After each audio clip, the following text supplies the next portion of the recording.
Good morning. Today on Spotlight, a smorgasbord of topics. The governor's budget, another mass transit snag, the MSU Dr. Larry Nassar fallout, who isn't running for John Conyers' old congressional seat, Detroit's new ad campaign, and the buzz over Motown's newest sports guys. Our roundtable will try to tackle it all. It's Sunday, February the 11th. I'm Chuck Stokes, and this is Spotlight. All right, let's start with the governor's budget. Someone told me a long time ago, if you really want to know what a leader thinks, don't pay attention to what they say. Go look at the budget and what their priorities are, and that will speak volumes. Agree or disagree? And if that's true, if you accept that premise, what can you say about the governor's last budget? Oh, I think it's definitely it's his last year in office, and I think he's thinking about his legacy here. And what I got from the budget, you know, he let his Lieutenant Governor Brian Calley take a lot of the talking points about the good that's been done. You know, he's running for governor himself, so I thought that was interesting. $56 billion budget. Yeah, $56 billion. It's a pretty sizable budget. A lot of additional money in there for education. The largest he's ever asked for. Well, yeah, and it's I haven't double checked this, but he claims it's the largest increase in the per pupil funding in 15 years. So that's significant. We can definitely get Democratic support on that. It'll be interesting to see how lawmakers receive that. They just approved a pretty sizable increase in last year's budget. So you know, this would be adding to that. Can Democrats criticize that any longer? Well, to put it in context, no, they can't. They can criticize in the past, but for now, I think we have to understand also that we are in a, you know, it's an election year, Chuck. So the governor's budget is going to be up for debate in the gubernatorial campaign.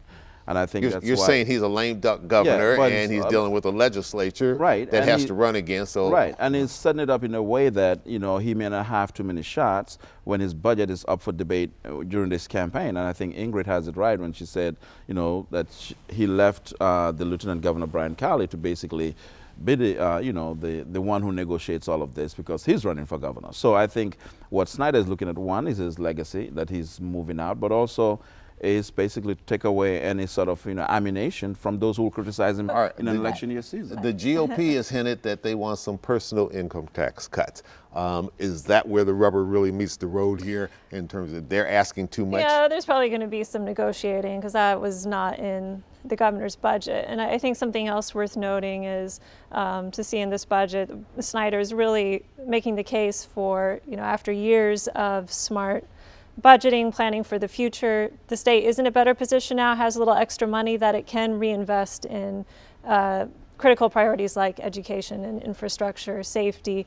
And I think he made a good case for it, whether lawmakers who are up for re-election themselves are going to buy into that and back away a little bit from, you know, their continual pushes for further tax relief. All right. I don't know. All right. It's going to be a fight. Both of you have watched Lansing for a lot of years.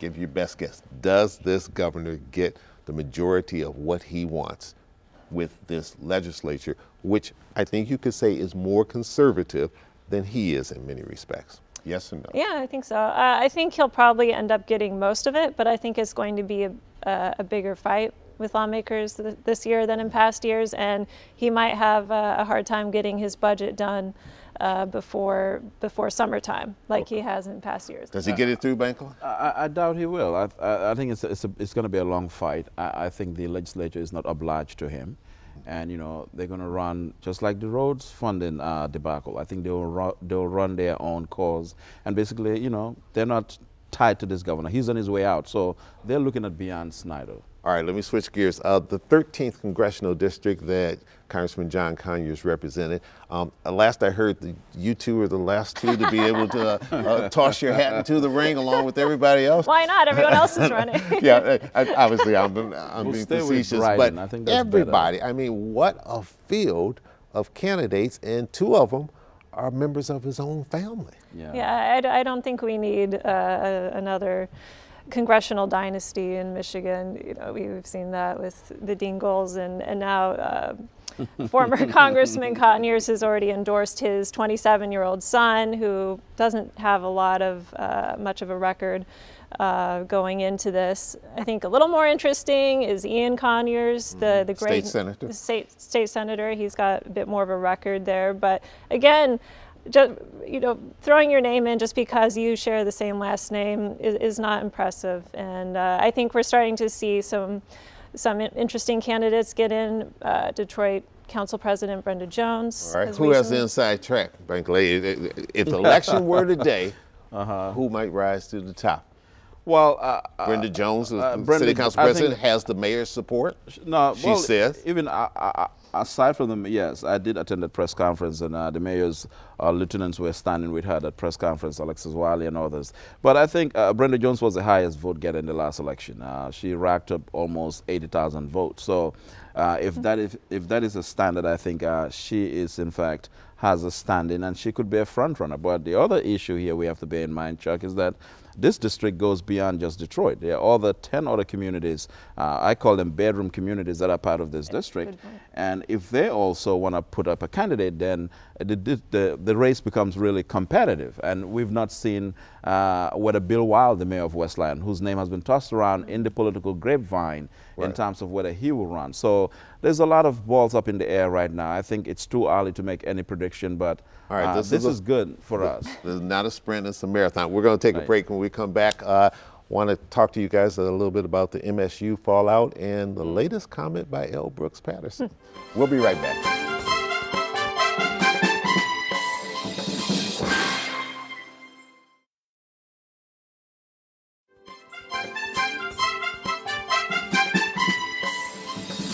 And welcome back to Spotlight. All right, L. Brooks Patterson, in his State of the County address, said, I will respect the wishes of the voters of those 9 Oakland County opt-out communities.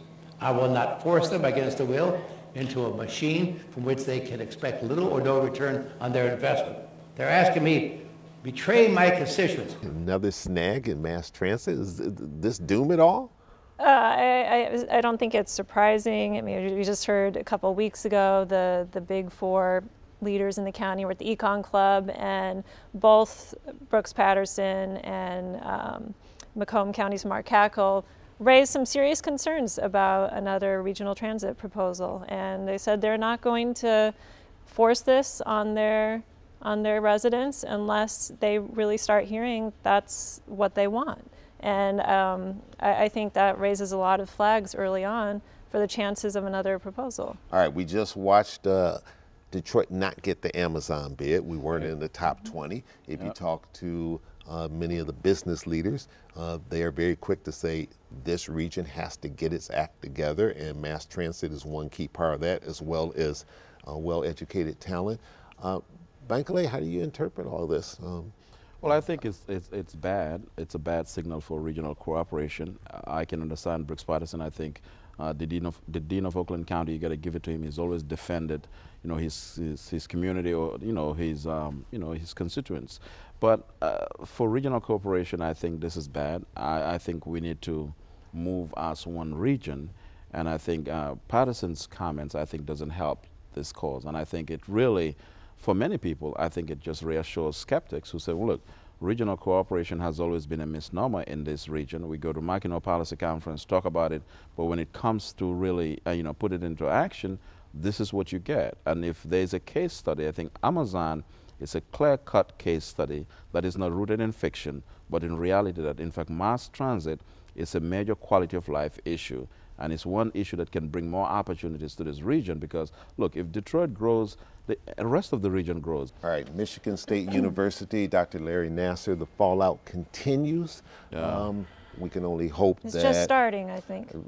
You could very well be right. We can only hope that the victims somehow recover from this, from a very terrible experience. MSU, does it recover, and how does it recover if it can? I think those are good questions. I think it's, time will tell. I mean, we're just at the beginning stages of what the repercussions could be here. looking at what happened at Penn State with their scandal, which is at a much smaller scale than at Michigan State, where more than 200 young women were abused by this doctor that was allowed to continue practicing even after complaints had been brought to administrators, at least 14 different instances where that happened. And I think, you know, at the news, we've called several times for the Board of Trustees to follow President Simon in leaving office. They haven't made any signs they're going to do that. And I think if there's any good that can come of this, there's a lot of attention drawn to the trustees themselves, drawn to how Michigan is the only state that has these statewide elections for its top 3 university boards. So that and I think that needs to be discussed. And I think until now, most people in the state probably couldn't name 1 or 2 people that sit on that board. Right. Well, yeah. They know their names now. Former Governor John Engler appointed as interim president. Right. Good move or bad move? It's not a good move, it's a bad move. I wrote a column criticizing that both Engler and Blanchard should not have been brought in because they're both tied to the university. They have long-standing relationships. You know, it's just like, you know, inviting your old friends to come and, you know, mediate in your crisis. I think it will question, you know, John Engler with Blanchard, with all of their sincerity and commitment to restoring the faith at MSU. I think their closeness to the university, to that institution, I think will question any sense of independence that they want to display. I think what Michigan State should have done, I would have loved to see, let's say, a Barbara McQuaid, a former U.S. attorney, or maybe a former, you know, law enforcement leader of some sort, someone who will come in the interim, because you got to be able to settle the waters. And right now there's a crisis. Michigan State University is on fire. And the appointment of Engler and Blanchard is not putting that fire out. I think we're seeing it by the day. All right, you have to be quick. Okay, I mean, I think Engler was a politically divisive figure, but he's also a strong leader, and he was a good governor. And I think he should at least be given a chance. I think the faculty's no confidence vote right after the trustees appointed him, and he's just interim. He's not there for the long term. I think that was a little, you know, a little soon. I think give him a chance to try to get things calmed down, and you know, I think he'll be a good leader in the interim. All right. Hang on. Time, unfortunately, is my worst enemy on this one, and I've got another group coming on that's going to pick up on this Michigan State University thing. Banker Thompson, thank you so much for joining us. Ingrid Jacques, thank you so much for joining us. Both of them over at the Detroit News. And coming up, we'll continue this fallout conversation with Michigan State University, and we'll also tackle a new ad campaign that the city of Detroit has rolled out, and some interesting new sports figures hitting town. We'll be right back. Stay with us.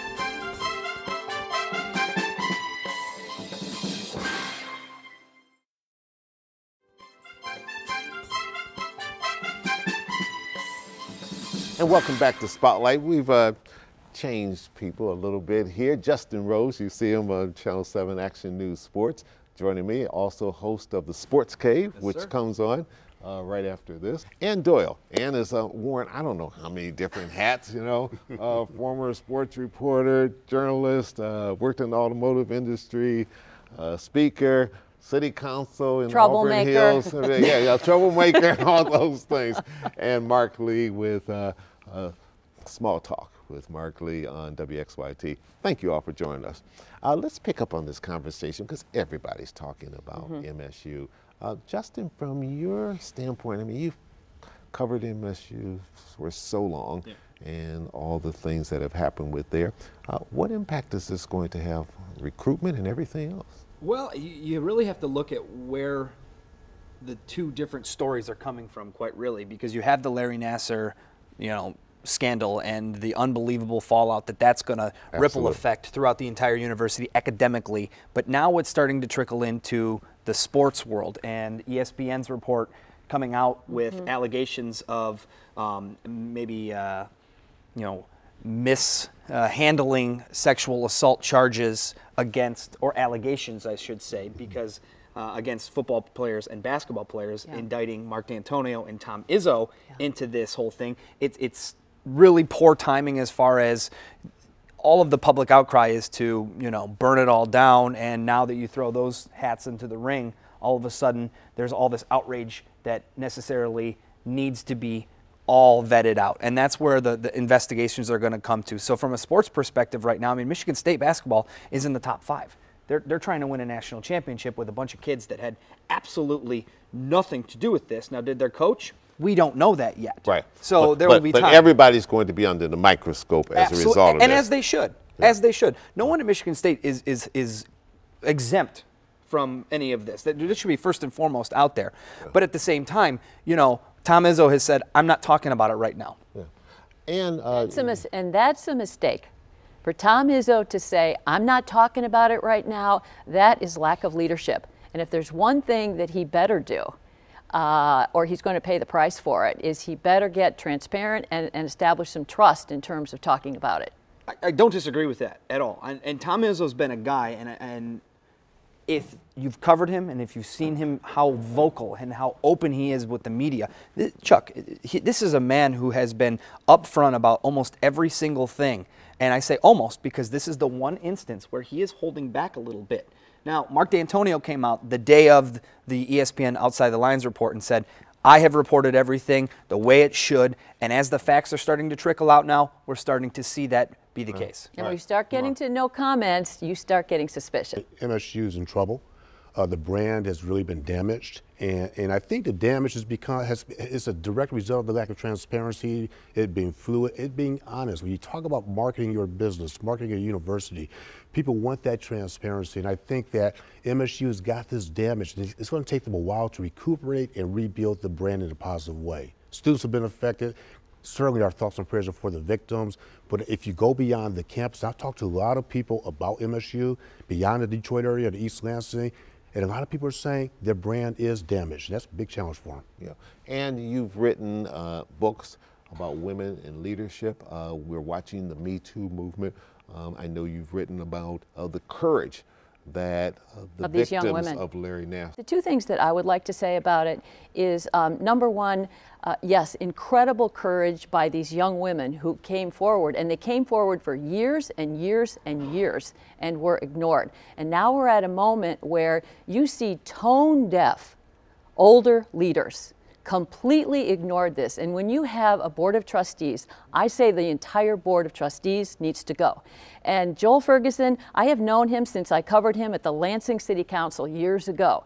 And for him to have come out and said publicly that we have many more important things going on than that Nassar thing, this is outrageous.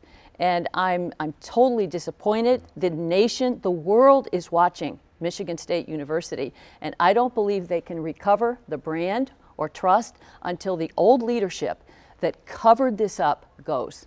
All right, we need to get a little break in here. We'll come right back and we'll pick up on that and more. Stay with us.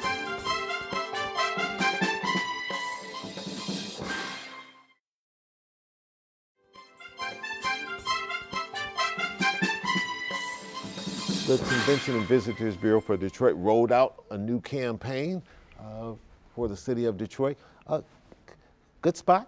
It's a good spot. Clearly their strategy is to go after tourism, but certainly the business community.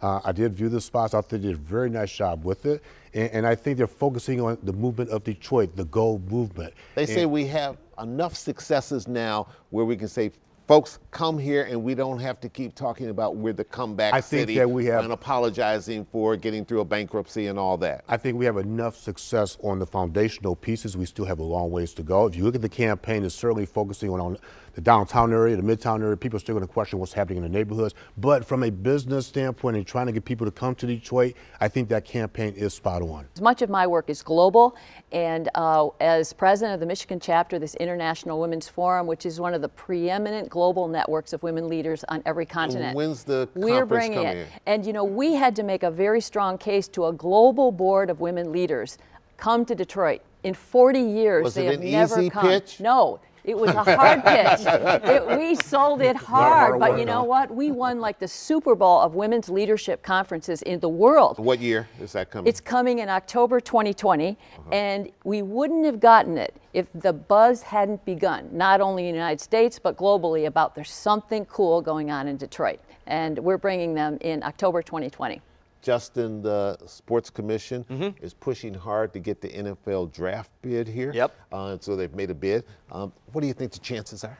I think they're good. I think there's a rising belief, not only from what you've just done, that Detroit is a place to be. It's one of the up and coming, growing cities, rejuvenated, and people want to be a part of it. Rod Wood, the president of the Detroit Lions, has spoken at length about his desire to bring not only another Super Bowl here, but the NFL draft, because it is such a spectacle anymore. So I wouldn't be surprised if that happened in the next 5 to 7 years, really. And the Detroit Sports Commission, they're laying the foundation with all of the events they're bringing. I mean, they're talking about Olympic stuff. They're talking about all sorts of different things. The NCAA tournament is going to be here this year at Little Caesars Arena, and that's going to really change the scope of who wants to come here and what events will be here. All right, let me mention the name of 2 people, Blake Griffin and Matt Patricia. Oh, boy. Your reactions. Mark, we'll go straight down the line. Let's go straight down the line. And I know how much you love your Lions. I love my Why I haven't quite figured out yet, but go ahead. Because I've been going to games since 1967. Okay. Blake Griffin, let me start very quickly with him. That was a great move.